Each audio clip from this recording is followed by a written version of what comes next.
मुंबईतल्या भायखळा जेलमधील मंजुळा शेट्टी हत्येप्रकरणी महिला खासदार ह्या आता एकवटल्यात। देशभरातील जवळपास 15 महिला खासदारांनी आज भायखळा महिला कारागृहाला भेट दिली। या महिला खासदारांमध्ये महाराष्ट्रातून वंदना चव्हाण आणि रक्षा खडसे यांचा समावेश आहे। महिला खासदारांच्या शिष्टमंडळानं यावेळी महिला कैद्यांच्या समस्या जाणून घेतल्या। मंजुळा शेट्टीचा जेलर मनीषा पोखरकर, महिला कॉन्स्टेबल बिंदू नाईकडे, वसीमा शेख, शीतल शेगावकर, सुरेखा गुळवे आणि आरती शिंगणे यांच्या मारहाणीत मृत्यू झाला होता। या प्रकरणी सर्व आरोपींना खुनाचा गुन्हा दाखल करून त्यांना अटक करण्यात आली आहे।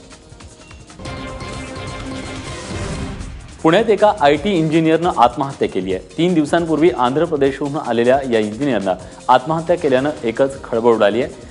गोपीकृष्ण दुर्गाप्रसाद असं इंजिनियरचं नाव आहे। तो मूळचा आंध्र प्रदेशचा राहणारा होता। विशेष म्हणजे 3च दिवसांपूर्वी तो पुण्यात एका कंपनीत रुजू झाला। पुण्यात येण्यापूर्वी दिल्ली, हैदराबादमधील IT कंपन्यांमध्ये त्यानं काम केलं होतं। 3 दिवसांपूर्वीच तो पुण्यातील IT कंपनीत कामाला लागला। कंपनीतर्फे त्याची विमाननगर परिसरातील एका हॉटेलमध्ये राहण्याची सोय करण्यात आली। बुधवारी पहाटे गोपीकृष्णनं हॉटेलच्या एका खोलीत हाताची नस कापण्याचा प्रयत्न केला, मात्र हा प्रयत्न अपयशी ठरल्यावर त्यानं हॉटेलच्या गच्चीवरून खाली उडी मारली। पहाटे 4च्या सुमारास हॉटेलच्या मॅनेजरनं या घटनेची माहिती पोलिसांना दिली। IT क्षेत्रात नोकरीची अनिश्चितता असल्यानं आपण आत्महत्या करत असल्याचं या तरुणानं सुसाईड नोटमध्ये लिहिलं आहे। नागपुरात गोमांस बाळगल्याच्या संशयावरून एका तरुणाला बेदम मारहाण झाल्याची घटना घडली। ही काही पहिलीच घटना नाहीये।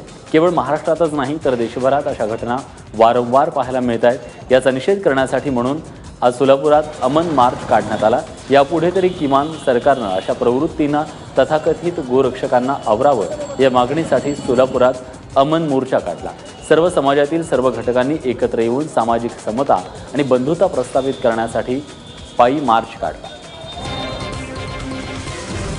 नागपुरात मांस घेऊन जाणाऱ्याला झालेल्या मारहाणीच्या निषेधार्थ मालेगावात मुस्लिमांनी मोर्चा काढला। जमेत उलेमा संघटनेतर्फे हा मूक मोर्चा काढण्यात आला। देशभरात गोरक्षकांकडून मुस्लिम दलितांवर होत असलेला हल्ला म्हणजे कट आहे आणि यामुळे समाजात तेढ निर्माण होत असल्याचं मालेगावातल्या मुस्लिम समाजात नाराजी आहे। दरम्यान सरकारनं अशा गोष्टींना पायबंद घालावा आणि कथित गोरक्षकांवर कडक कारवाई करण्याची मागणी आंदोलक मुस्लिम वर्गाकडून करण्यात आली। कोपर्डीतील अत्याचार आणि हत्येचा निषेध करण्यासाठी सोलापुरात निषेध मोर्चा काढण्यात आला। 1 वर्ष लोटलं तरी आरोपींना शिक्षा झालेली नाही। या सगळ्या आरोपींना फाशी देण्यात यावी अशी मागणी यावेळी करण्यात आली। आंदोलक महिलांनी आरोपींच्या प्रतिकात्मक पुतळ्याला फासावर लटकवून आपला रोष व्यक्त केला। डोंबिवलीत इमारतीच्या 5व्या मजल्यावरून पडून चिमुकल्याचा मृत्यू झालाय। ऋषिकेश काळे असं या 6 वर्षीय मुलाचं नाव आहे। डोंबिवलीतल्या ठाकूरवाडी भागातल्या ज्ञानप्रसाद इमारतीत काल दुपारी ही घटना घडली आहे। आई झोपल्याचं पाहून ऋषिकेशनं घरातून बाहेर पडला आणि थेट गच्चीवर गेला। गच्चीवरून वाकून पाहताना तोल जाऊन खाली पडला आणि त्याचा जागीच मृत्यू झाला। लहानग्या ऋषिकेशच्या अशा दुर्दैवी मृत्यूनं संपूर्ण डोंबिवलीत शोककळा आहे। 4 वर्षांपासून लातूर जिल्ह्यातल्या 183 शिक्षकांना वेतन मिळालं नसल्यानं शिक्षकांनी आज जिल्हाधिकारी कार्यालयासमोर घंटानाद आंदोलन केलं। यापूर्वीही शिक्षकांनी वेळोवेळी अर्ज निवेदनं देण्यात आली, मात्र प्रशासनाकडून त्या संदर्भात काहीच कारवाई करण्यात आली नाही। परिणामी या शिक्षकांनी आज घंटानाद आंदोलनाचा मार्ग स्वीकारला। मागण्या मान्य झाल्या नाही तर यापेक्षा तीव्र आंदोलनाचा इशारा शिक्षकांनी दिला। नाशिकमध्ये समृद्धी महामार्गाविरोधात जी धार आहे ती अधिक तीव्र होत चालली आहे। शिवडे गावानंतर सोनांबे, सोनारी गावातल्या शेतकऱ्यांनीही आपल्या चिता रचून त्यावर ठाण मांडलंय। घराघरात फासाचे दूर लटकवून ठेवण्यात आले। या गावातील शेतकऱ्यांच्या जमिनी सुपीक बागायती असूनही प्रशासनानं त्या जिरायती असल्याची नोंद केली आहे। या महामार्गासाठी सोनांबेतील 21 पेक्षा अधिक घरं, बंगले, शेतकऱ्यांच्या चाळी उद्ध्वस्त होणार आहेत। मात्र प्रशासनाने इथे एकही बांधकाम नसल्याचा रिपोर्ट पाठवलाय। त्यामुळे लोकांकडून या महामार्गाला कडाडून विरोध केला जातोय।